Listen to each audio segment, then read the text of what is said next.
shot at 10 meters, and it's shot with a 177 pellet out of an air pistol propelled by, well, it used to be CO2, now it's air, compressed air that you fill up with a scuba tank.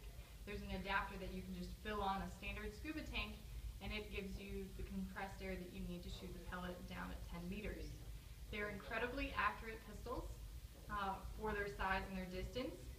We shoot it one-handed out at arm's length, and the target is actually really kind of tiny, hard to see here, but all you have to do is touch the 10 ring and it's in, and it's about the size of a quarter.